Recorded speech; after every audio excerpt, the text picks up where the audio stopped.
నమస్తే welcome to E6 TV news వివరాలు చూద్దాం కేదార్నాథ్ హెలికాప్టర్ ప్రమాదంలో కీలకమైన పరిణామం చోటు చేసుకుంది ముందేమీ కనిపించడం లేదు వెనక్కి తిరుగుతున్నానన్న రేడియో సందేశం ఇప్పుడు దేశాన్ని మరోసారి కదిలిస్తోంది జూన్ 15న గౌరీకొండ వద్ద పర్వతాన్ని ఢీకొని కుప్పకూలిపోయిన ఆర్యన్ ఏవియేషన్ హెలికాప్టర్ పైలట్ తో సహా 7 మంది ప్రాణాలు కోల్పోయారు ఈ సంచలనమైన విషయాలు aircraft accident investigation bureau విడుదల చేసింది జైపూర్ కు చెందిన retired army aviator captain Rajveer Singh Chauhan నడుపుతున్న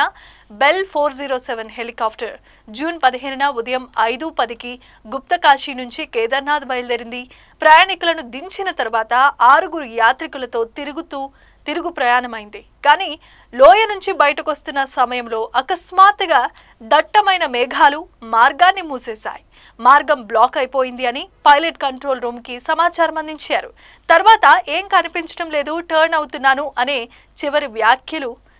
వినిపించాయి అదే ఆ హెలికాప్టర్ నుంచి వచ్చిన చివరి సిగ్నల్ గా అధికారులు గుర్తించారు ఇక ప్రమాద సమయంలో ప్రమాదానికి గురైన హెలికాప్టర్ వెనుకనే వస్తున్నటువంటి మరో 2 హెలికాప్టర్ల పైలట్లు ఈ రేడియో సంభాషణను విని వెంటనే తక్కువ ఎత్తులోనికి జారుకుని సురక్షితంగా బయటపడ్డారు ప్రమాద సమయంలో లోయ నుంచి బయటకు వచ్చే మార్గాన్ని మేఘాలు కమ్మేసినట్లుగా సీసీటీవీ ఫుటేజ్లో స్పష్టంగా నమోదైంది